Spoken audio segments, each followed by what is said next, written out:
All right, Frank, we got our guest. And on the phone with us now, folks, is a man who's probably he's probably the most well-known man in the history of talk radio, and he didn't even have a show. But he's largely responsible for the success of many radio stations around the country, including the most famous one we all know, WABC 770 AM right here in New York. And it's none other than the great John Mainelli.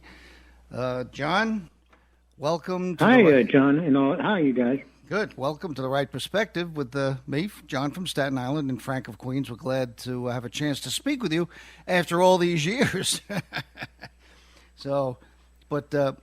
Hey, you're a famous guy in talk radio.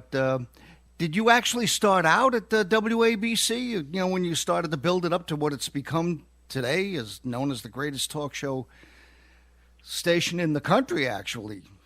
How did you get started? What do you mean, was it my first talk radio job? Right.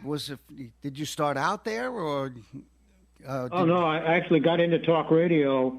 I've been in and out of radio since I was a teenager, but then I did some TV and then quite a bit of newspaper stuff in recent years and consulting. But I started in talk radio in 1980 in San Diego for Gannett, which owned radio stations then, not just newspapers, and was there for about 5 years. And then then I went to Kansas City at KCMO. I was a KSDO in San Diego, which one of Bob Grant's sons worked at, or at least one of the talk stations in San Diego. One of Bob's sons worked at one time, and then moved to New York in '88. To program WABC. Wow.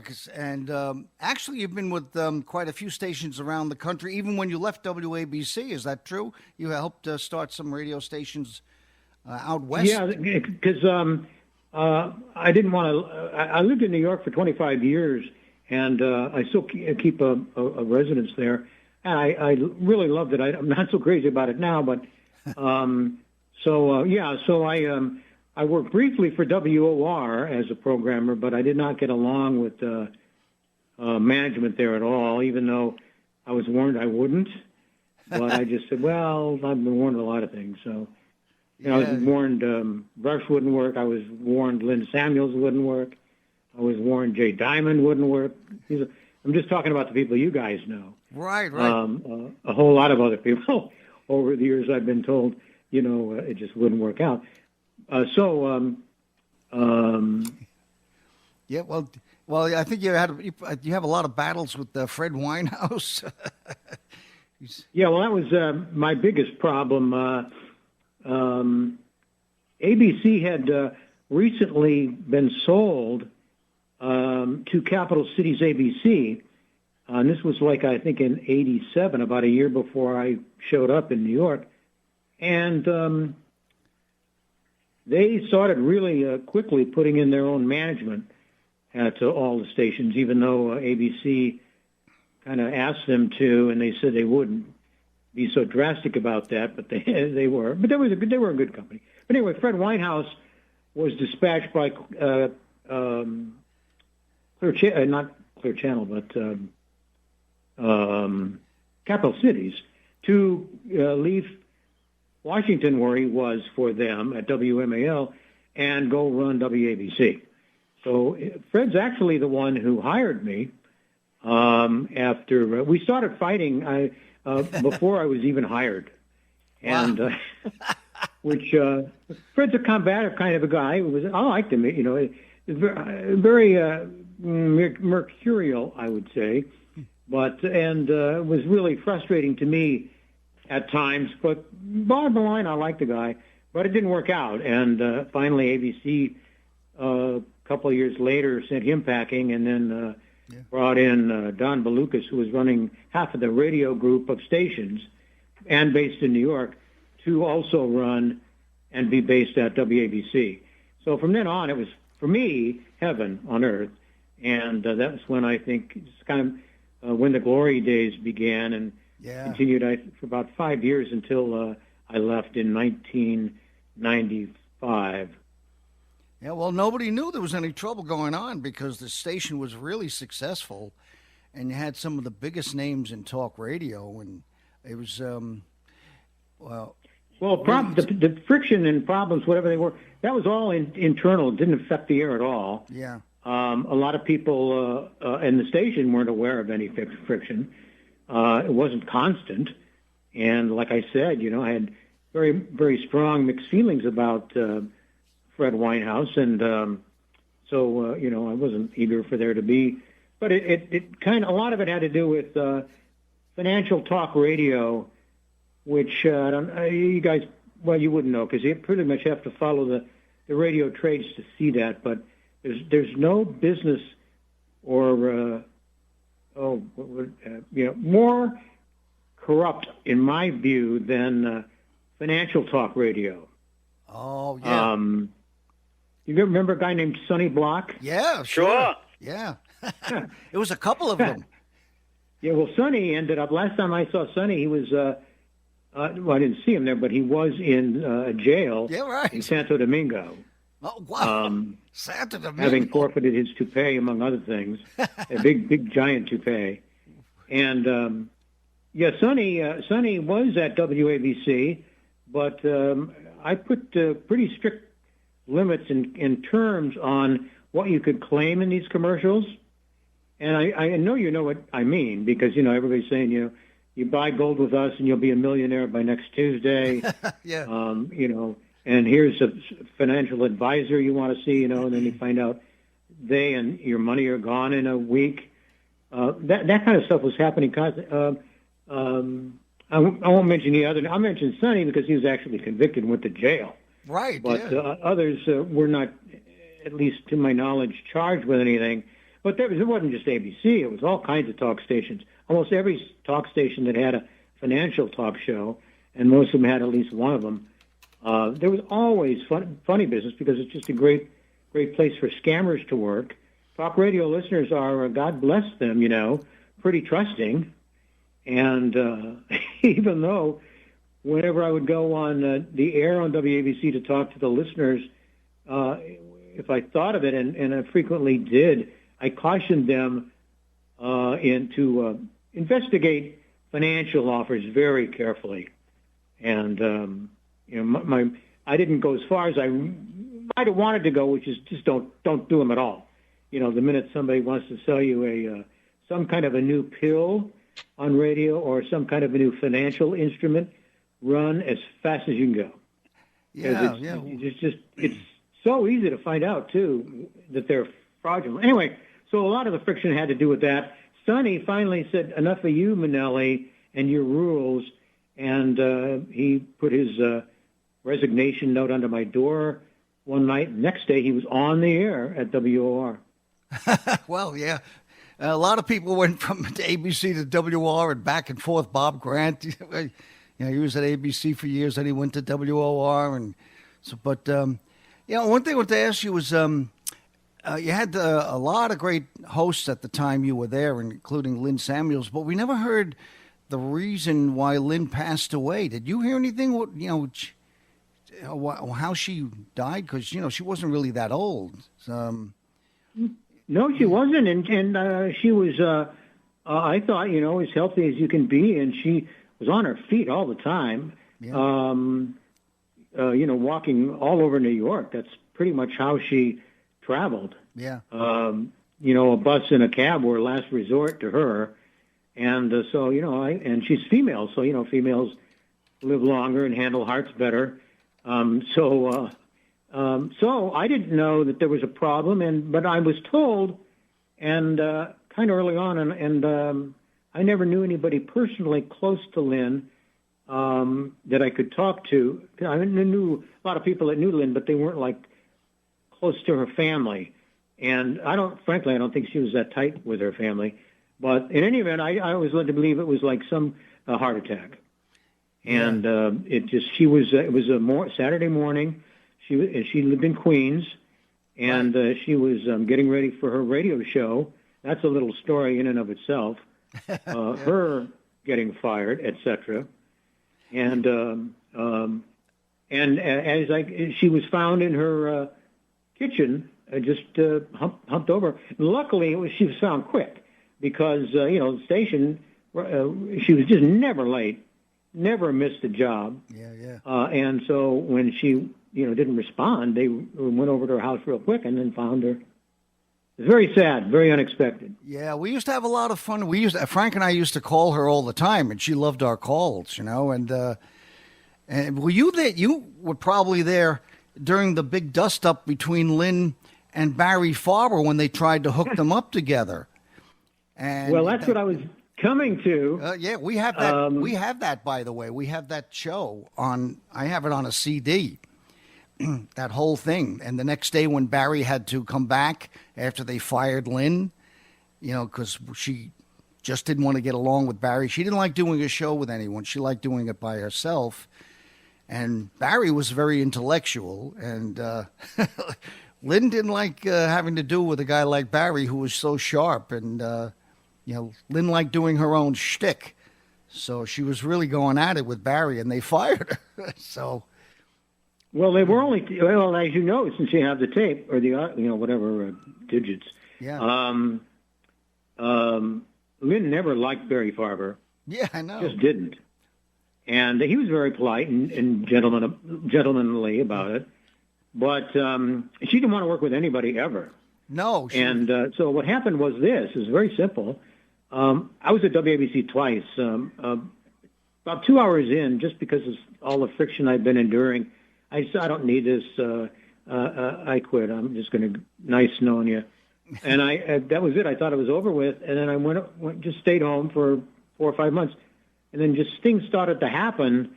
And they called me, ABC called me, and said, you want to come back? And so, well, I hadn't thought about it. But they said, well, it's a whole new thing. It's whole new terms. And so you want to come back? I said, sure, and I did. But so, anyway, so I'm getting ahead of the game. So when I quit the first time, and Fred was the GM, Fred Winehouse, he didn't like Lynn and at all. He didn't like Rush. He hated Rush Limbaugh. Wow. And I had to fight to get Rush in the building. It didn't last. It wasn't easy to keep that going for a while because it took about 4 years for Rush to really hit critical mass. Yeah. And to be a national factor. It was pretty much almost way up to the 94 election. Remember that shocker, Newt Gingrich's contract with America? Yeah, sure. Yeah. It was, an earthquake for the Congress. Yep. And they won they won 52 seats in the House. Yeah, so wouldn't that be nice to see you again? Yeah. That's when the Time magazine put Rush on the cover, and everybody, including Rush, pretty much decided that means I've made it, because in those days Time was still, a very good magazine and respected and all that jazz. So Fred hated Lynn, and I quit. And the very next day, he says to Lynn, "I'm making Barry Farber your partner," and just like that, and starting like tomorrow. And so she fought, whatever. He said, "Well, you fight, you're out of here, and if you don't act civil with him, you're out of here." So I don't know if you remember it now, but you have it. But she'd say things to him. She'd mock his Southern accent and say, "Don't you shake your bony finger at me, Barry Farber." Yeah, we have. It's on the tape. She called him, "You bigot." Yeah, and she said to him, Barry was talking about fast food restaurants. So Barry goes, "Now, when I go to Burger King and I see all those nice young men," and she goes, "Oh, you like young boys." Oh, it was the funniest thing you could imagine. That show. Yeah, well, that's she was pretty wild. You scum!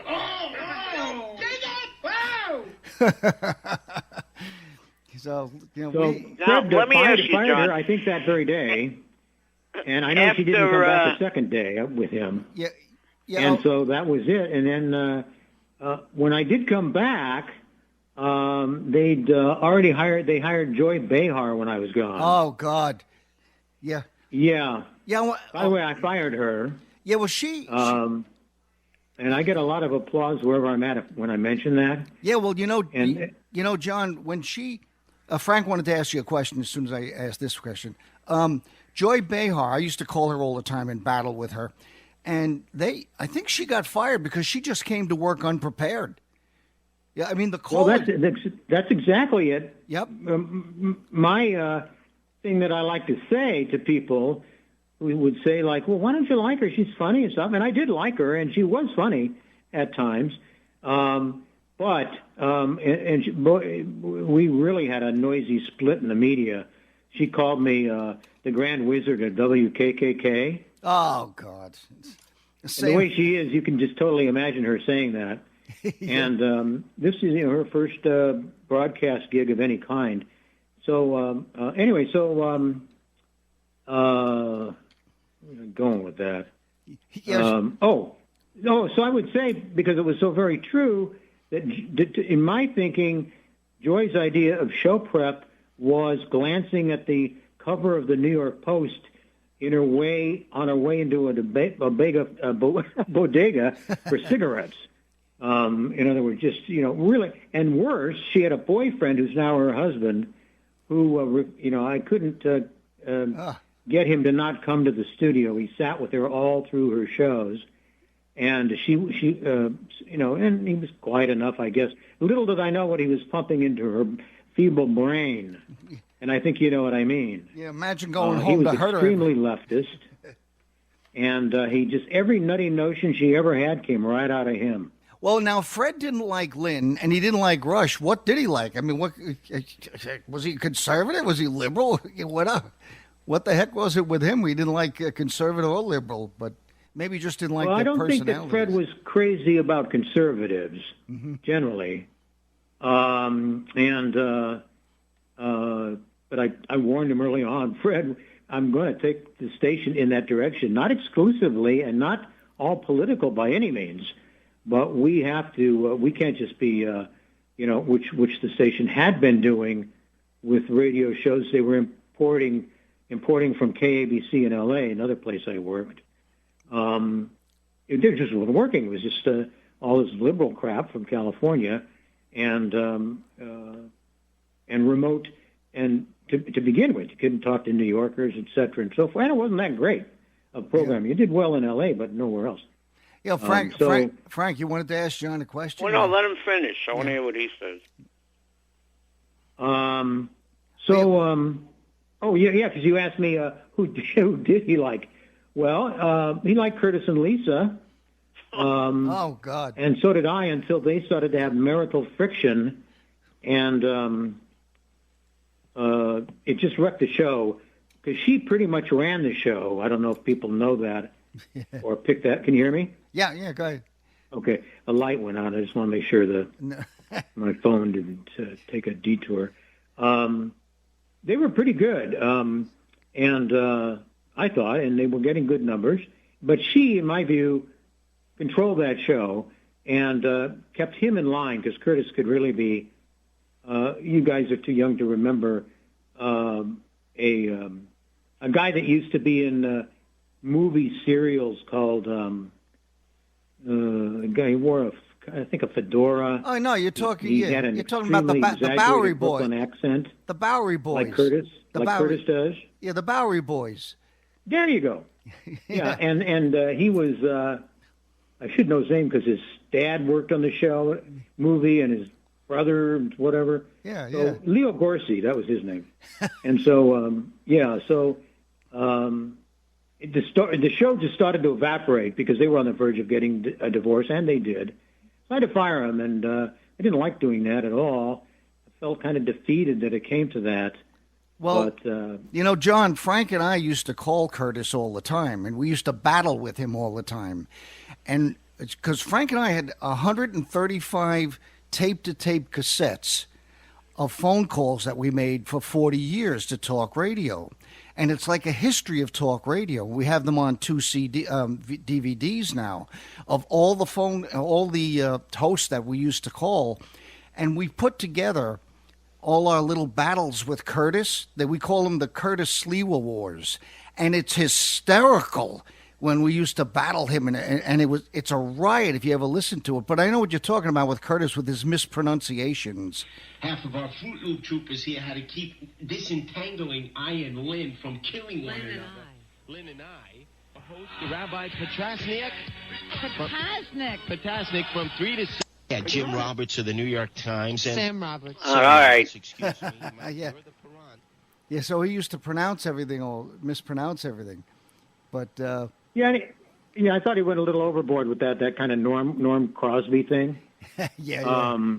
And everybody, I mean, say what you want. I mean, I like Curtis by and large. I did, especially early on. But everybody knew he was smarter than he let on.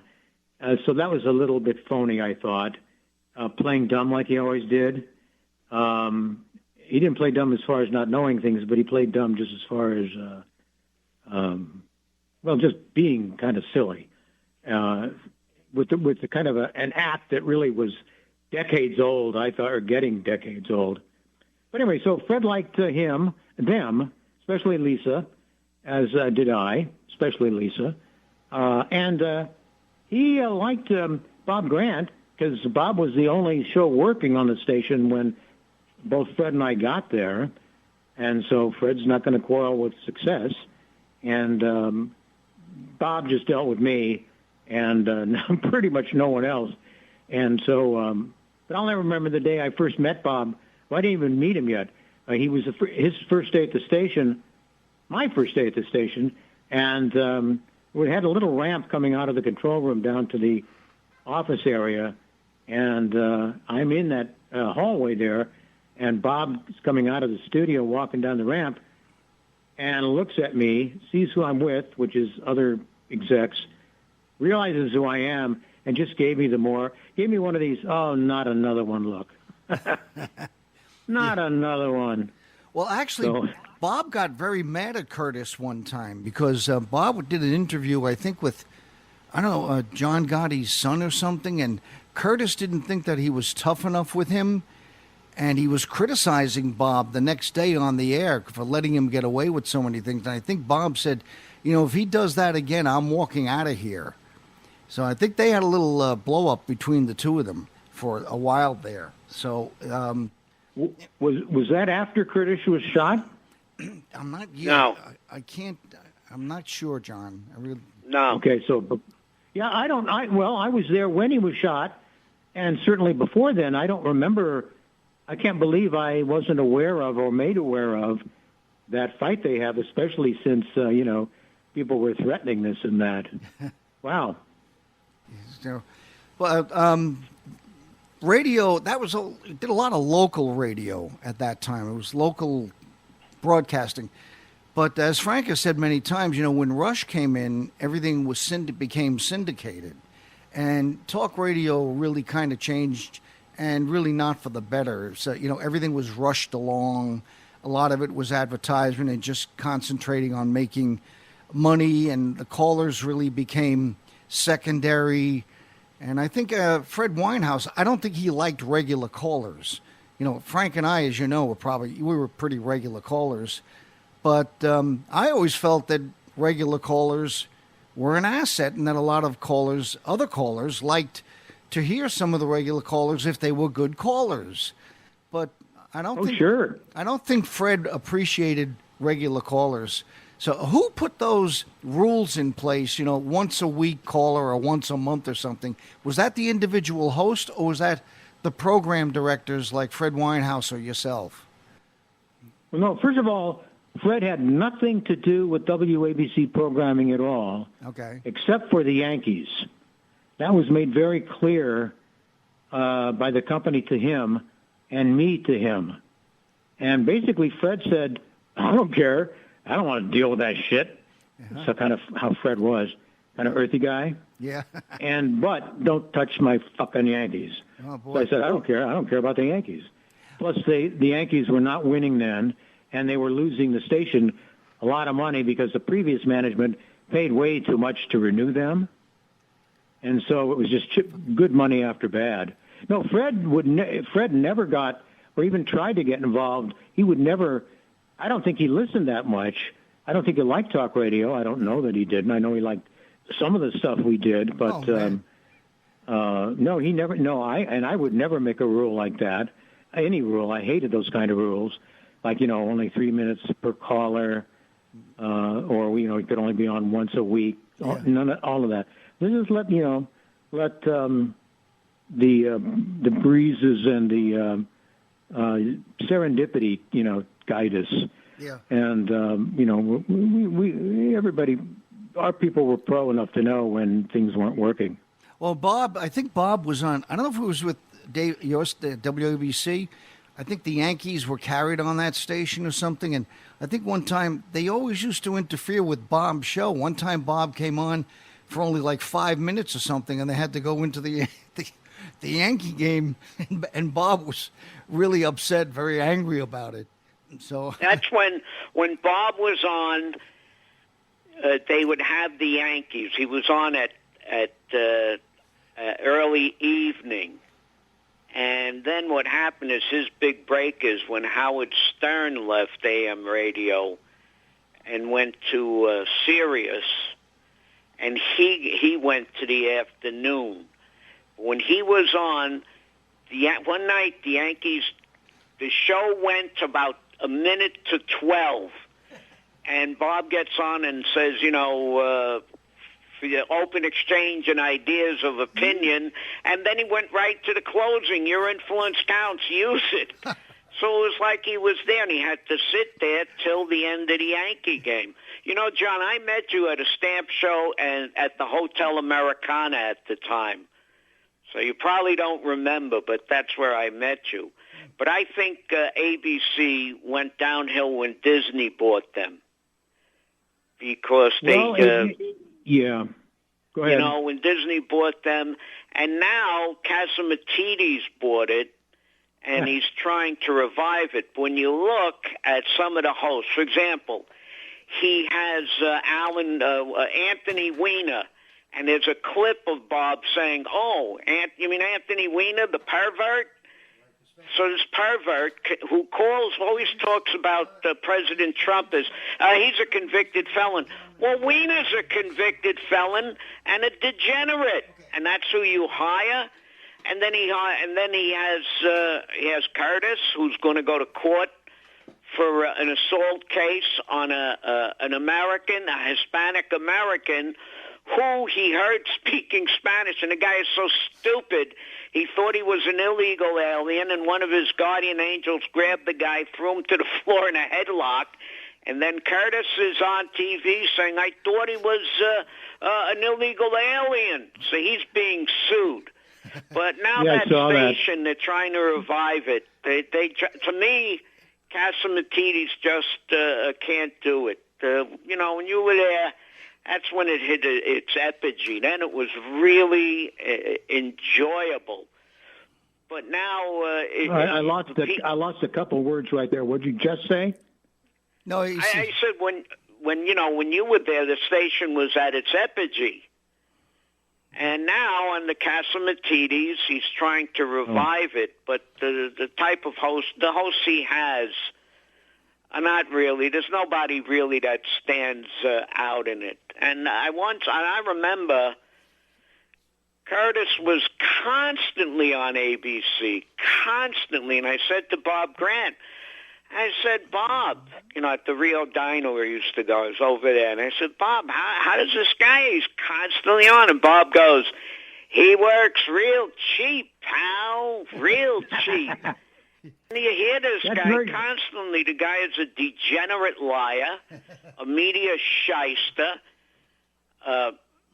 He's been in jail. I mean, to me, he just offers it's the same stuff. I hear his voice. That's it. I turn it off. I'm not going to be insulted by listening to this guy who's being sued by his first wife, Mary, for $500,000 in child support. And then he had two little bastards by the one that was the Queensboro president. I mean, he's the lowest of the low, and he was never a crime fighter. And when he got the word, he uses the term crime fighter, which he got from comic books. That's what they say about Batman. He's a crime fighter. So, the people that Catsimatidis has now, it's really, to me, the station is really nothing. No, it's doing. In all fairness, it's doing. I just looked at its the program schedule the other day, so I'm pretty much aware of what they are airing right now. Their ratings are actually considerably better than WOR's. Roughly, they have a 3 share, and WOR has less than a 1 share. But just knowing the programming on WABC now and versus WOR, I'm sure, because I haven't seen any breakouts. I can't get access. It's very hard to get access to breakouts in ratings these days. It's kept under wrap. The only thing you can generally get in public is the one big ratings number, which I just quoted to you guys, the total week, total audience, no demos, no sexes, nothing like that. So OR's audience may be a little bit younger than ABC's, but there's not enough there at OR to probably help them much with sales. I know they seem to be happy with Simone and everybody else over there. What do you guys think of Mark Simone? Well, I don't listen to him. I like Mark, and I don't like him. I think yeah. He's funny sometimes, but when callers call, it's almost useless to call him because he tries to turn everything into a joke. Like he's on stage all the time, and a lot of times he doesn't really listen to the caller, or he cuts them off short because he just wants to make fun of what somebody said and be a comedian all the time. So it's really almost useless to call some hosts. On WABC, Curtis still pops up on every show. Who's ever on the air, Curtis comes into the studio and he's on the air with him. The guy's obsessed. I think he sleeps next to the microphone. But I'm a crime fighter. Yeah, okay, Curtis. Well, yeah. at WABC, we had a little green room right off the studio, and he would sleep in there a lot of nights. I knew it. And he would. He had all of his worldly possessions in milk crates scattered around that area. Classified documents. He had a little desk there also. Well, as Bob Grant said, he works real cheap, pal. And you remember when WOR, I used to call WOR at one time the Night of the Living Dead. They had Carlton Fredericks. They had Bernard Meltzer. They had the Pegeen and her husband Fitzgerald. I mean, that station at one time, it was like visiting a morgue. And then they tried to shake it up, but it was never really. Bob went there.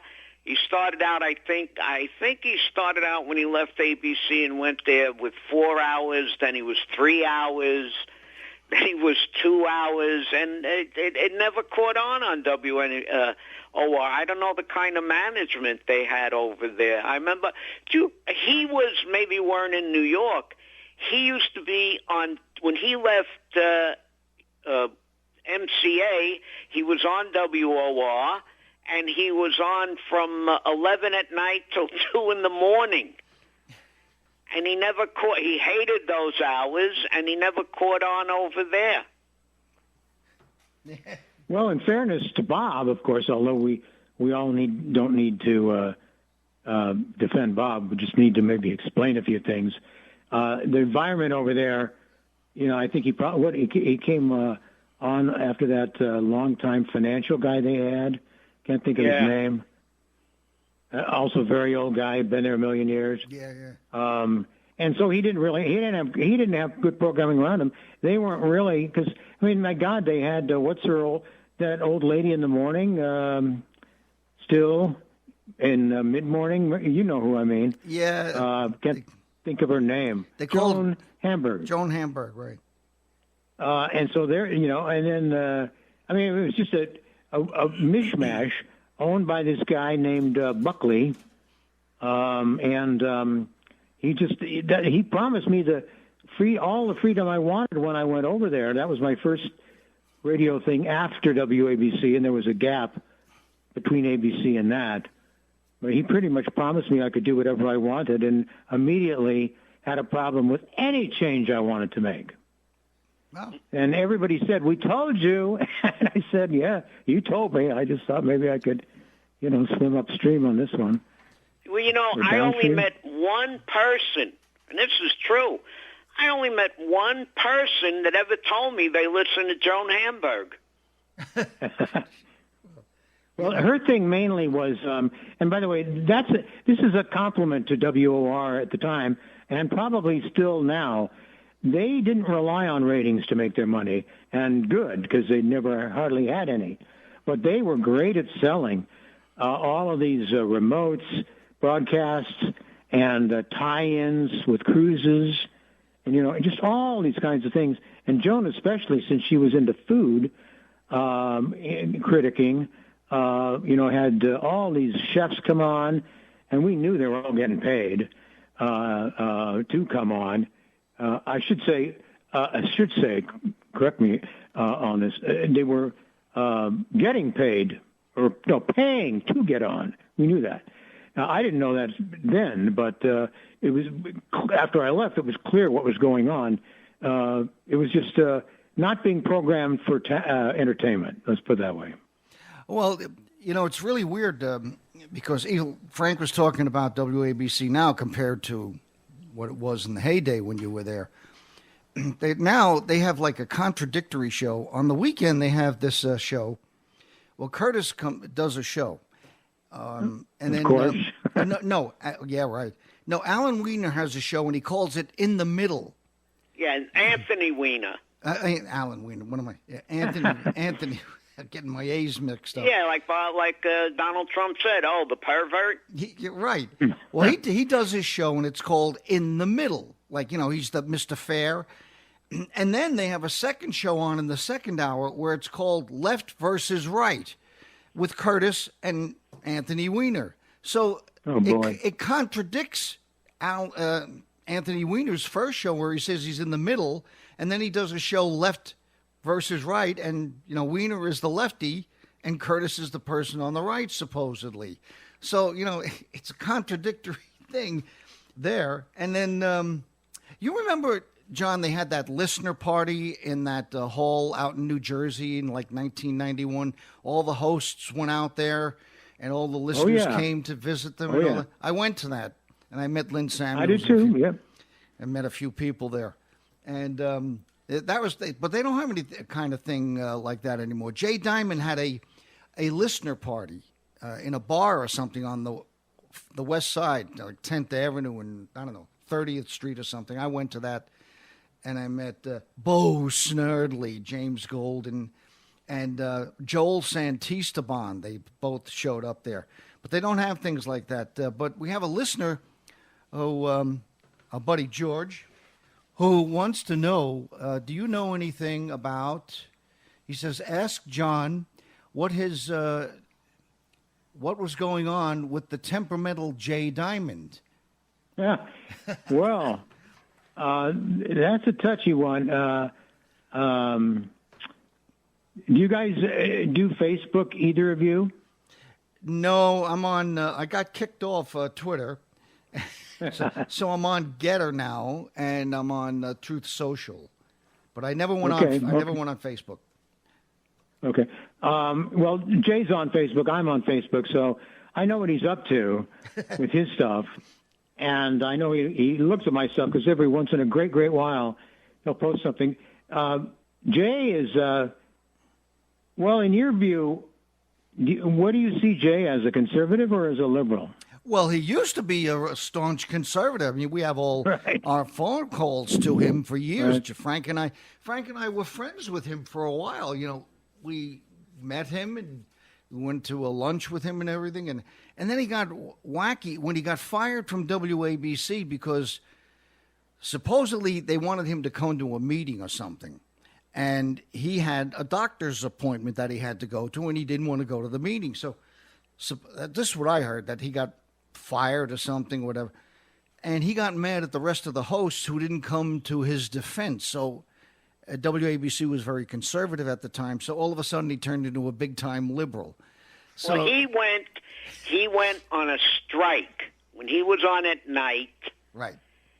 He went on a strike. Now, his own image, I guess he thought of himself. But he's nuts. He's on and he goes, wait till, with this angry voice, he goes, wait till they see my numbers. Says, this is great. I'm doing. And he wasn't there for a couple of months. I guess he thought he was indispensable. And then it switched to Disney, and they fired him. And that was Sean Hannity's big break, because Hannity was doing a show after him, and then Hannity came in. Hannity I always considered a generic host. You put him anywhere in the country, and he has nothing, to me, there's nothing unique about him. But that was his big break, and Jay Diamond found out the world didn't revolve around him, and then he bummed around on a lot of stations. They tried to make MCA a talk station again, and he went to work there, I think, for about 3 days, and he left. And we lost contact with him, or where he was, and, we really didn't care. He went to WEVD, which is now... I think a sports station. He was over there, and he used to make fun of the sponsors. They had some doctor or something, and Jay is calling the guy, say the guy's a witch doctor. And, he was never happy where he went. He had a 1 in a million chance because he was friends with Bob Grant, and he got on, he was a screener, and he got on ABC, and he was this big conservative. And then when he got fired, and of course with him it wasn't his fault, he went to the left. And, I never followed him. I had no interest in him or what he said. He did a complete 180-degree turn. And I don't know if he still works anywhere or what he does. Frank used to call him Norman Bates. Call him what? Because he was so... Yeah, Frank used to call Jay Norman Bates. Well, that might have got you a lawsuit if Jay knew you said that. Jay, I was very... after I left, I would talk to Jay fairly often, and we'd go out to dinner, and when he was at EVD and OR and all the places he was, and not working at all. I think he's independently wealthy, although we never discussed that. Because, and I don't think he's worked, to my knowledge, for years now. And but all that stuff you mentioned about Disney and Jay and Hannity, that all happened about within a year after I left. And when I left, they brought in this guy named Phil Boyce. Do you remember that guy? Yeah, sure. Well, right away, it's not his fault Bob was fired. I don't know if you know that story, but Bob was fired almost personally, not indirectly personally, by Bob Iger, who's still running the place, right, at a higher level than he was back then. Back then, he was in charge of ABC only before Disney, and now, of course, as you know, he runs the whole thing. He went away, and now he's back, and he's really PCing and woking up the joint to their detriment now. But anyway, so Dwayne Wickham, who was a black columnist for USA Today, you remember Ron Brown? Do you remember that scandal? Oh, yeah. Sure. Yeah. Scandal really only as far as Bob was concerned. And it was the most innocent thing. Bob did nothing wrong in that, but it was a racial thing at the wrong time. Right. Because there was just in case you don't remember all the details, Ron Brown was in a plane doing some official trip. He was Commerce Secretary. And he was overseas or whatever. The plane crashed. And the news, because, we had monitors in the studios, and Bob always kept an eye on, like, CNN and the little news crawls at the bottom, whatever. And so they said, plane crash in wherever it was, one passenger was Ron Brown, and then a little later they said only one known survivor. And Bob sees that and says, "Oh, with my luck, that'll be Ron Brown." Yeah, he said, I'm a pessimist or something. And of course, back then even, and certainly today, what's that going to get you? That's going to get you called a racist. Sure, yeah. Just because Ron Brown happened to be black. It was that Bob Grant hated Ron Brown for much more. He didn't hate blacks. He hated you know how that works. He hated it. He didn't like his politics. Right, and his biggest problem with Ron Brown was that Ron Brown was, just a total stooge for the Democrats. Yeah, right. Yeah, and Bob's line was, he might be dead. He might be dead, but I'm just a pessimist, and that's what got him in trouble. That's, I think, there you go. I think that's exactly, how he said it. Yeah. So Dwayne Wickham, who's a national columnist, or was at least for USA Today, gets on this terrible outrage. Oh, he must be fired. Disney. How can you allow this? Disney. If you really want to get in trouble, get Disney involved with anything and see how long you last. Yeah. So, I'm told, and I'm sure it was reliable, at that moment, the day that column appeared, Phil Boyce and other ABC people were in Florida or somewhere having a little conference, and somebody called the manager, a station manager at the time, it would have been Don Blucas, and said, Bob Iger says, get rid of him. That's it. Get rid of him. Gone. Now. Yeah. And so Phil had to do it, flew back right away and fired Bob. I'm told he had tears in his eyes as he did it, and he probably did. And so, it wasn't Phil's fault. I would not, I'll tell you what I would have done, because I did it to save Bob. But anyway, so Bob, as you know, hires this Hannity, who'd been kind of a crony of Phil's, who's on in Atlanta.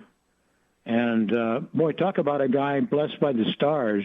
This is almost even better than Trump surviving that shooting.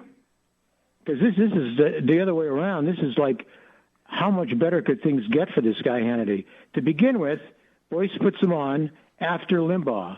So guess whose ratings go up? Because of Limbaugh. Hannity, all right? Yeah. And then Fox comes online about 1997, a couple years after I'm gone. And by the way, the guy who founded Fox tried to get me to make him a talk show host, but that's Roger Ailes, another story. So Hannity was made one of the original people along with Alan Colmes. Do you remember that? Sure, yeah. They were a team. Yeah. Alan was a great guy. If I'd had a chance, I would have brought him back. He was at WABC before me, but if I'd had a chance, I would have brought him back, but I didn't. So that show, Hannity and Colmes, what was it on right after? Bill O'Reilly. So Hannity has never gotten big radio ratings. Yeah. People think he has. He claims he has. Yeah. Talkers Magazine claims he has, because, Hannity shows up for their convention every year, so Talkers Magazine is very, very, very, patronizing to Sean Hannity. But anyway, so pure momentum and lack of anything really better allows Hannity to continue on the radio. Yeah, well, his show on Fox is the lowest of all the Fox primetime shows. Did you know that? No. I find his radio show very boring. I've been very boring. Yeah, because he says the same things over and over, same old stuff. Over and over and over. So I've been switching to WABC. They have a new host on at 3:00 after Rudy Giuliani got fired. Black host, he's very good. I forgot what his name just slips, and he's on at night too. He has a show at night as well. But Hannity's radio show is very boring, but his TV show is better than the radio show. So I listened to that. Right, I would agree. Yeah. I don't know what the difference is or why it's different. They probably have a whole script written out for him that he reads off a teleprompter, so it makes it, better. But well, I'll tell you a little story. I know Hannity quite well, and I just because, Hannity, and this is a good trait that he has, I think. Hannity is very protective of his image and very, very aggressive when the media quotes him wrong or something. Yeah. Or even if they quote him right, but they don't quote him the way he liked to be quoted. So he gets on the phone and he just demands to speak to everybody. And I wrote something. I was writing for a trade paper, Radio and Records, and then I wrote for the New York Post for 7 years. I don't know if you knew that. I wrote about media, but mainly radio for the New York Post. Rush got mad at me for stuff I wrote. Stern got really mad at me. Imus got really, because I'm very opinionated, and especially was allowed to be in the Post. And I'm sure you read it, and I'm sure you know what I'm talking about. Yeah, it's just how the Post is. But well, if everybody's mad at you, you must be doing something right. So. Yeah, well, I was going somewhere, and then I went down a side. It'll come back to me if it's probably not important. Well, it's radio is very different than it was then. Everything is rush you along, and you get a couple of words out, and that's it, And when we used to call Barry Farber, when Barry was on WMCA. He used to let callers go. He used to hook them up together, and they'd have running battles for a half an hour on, with just two or three callers going. Barry used to invite Frank and I down to the studio every now and then to do the show with him because he liked our calls. So he just passed away now about probably less than a year ago. He was 90. So Barry was a great talent. And he'll be sorely missed. All the great ones are starting to go. Bob, Barry. We just lost Lou Dobbs, and of course Rush. Rush is gone. That went way too early, and it's really a shame what's happened to talk radio because it's now it was much funnier then, John, because they only had like a 3-second delay or a 5-second delay. Now they have like a 30-second delay. So a lot of funny things would sneak in, funny things that callers would say, and it would actually be funny.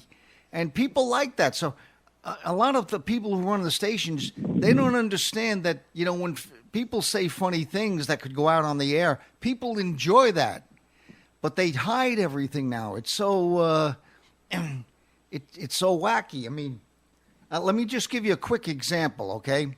And then we'll have to go because we appreciate all the time you have. But this was a couple of funny calls to Bob Grant. Hello, Bob. Yes. You baboon. Anything else? Can I call you up tonight? 595.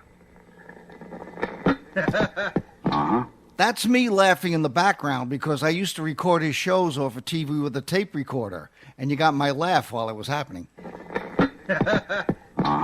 Okay.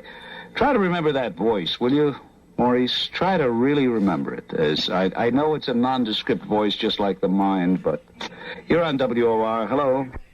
Hello? Oh, well, forget about it, that's all. And you're on WOR. Hello? Hello?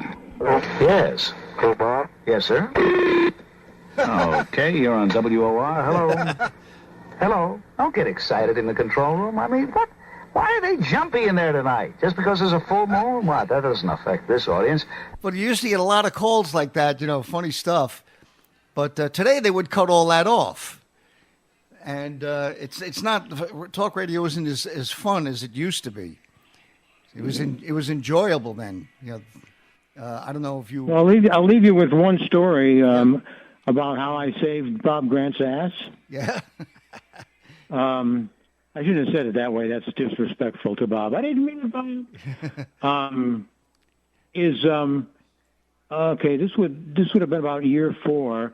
We'd hit the peak. We were number 1 or number 2 in a city above everybody except the rap station, and on a roll for 3 or 4 years that way.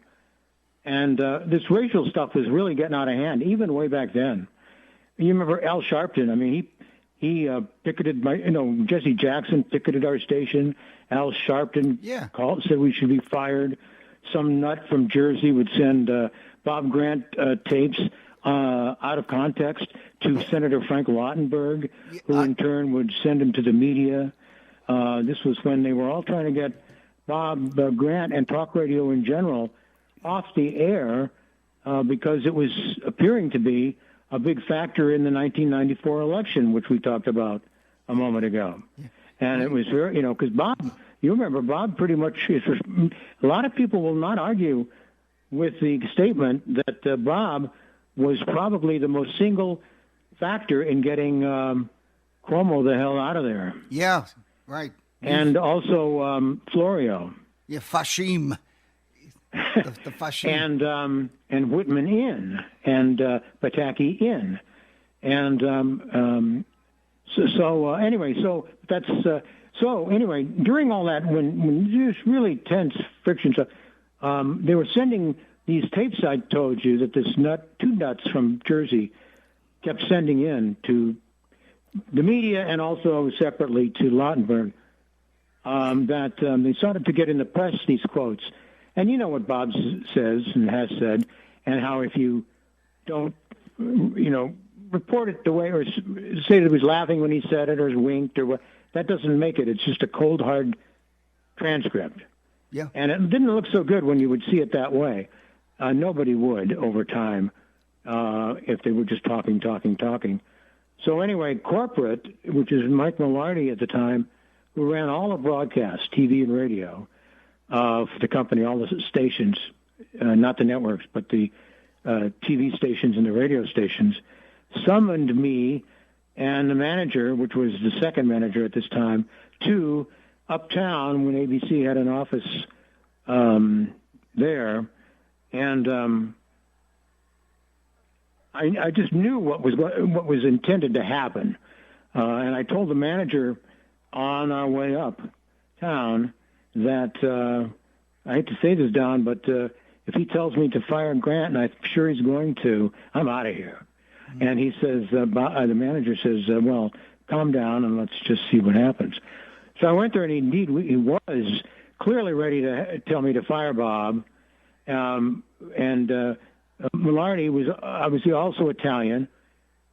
And he said, if any of my parents or grandparents heard some of the things Grant says about people, I would just hang my head in shame or get very angry and violent.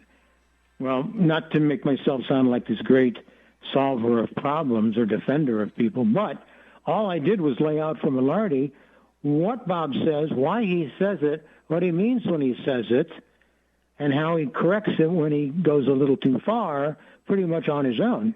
You know what I'm saying? You know what I'm saying, right? Oh, yeah. Because you know that Bob is not. I mean, some people, when I say Bob wasn't racist, they say, oh, you're nuts. Well, I to this day, I don't think Bob Grant was racist. Of course not. And, yeah.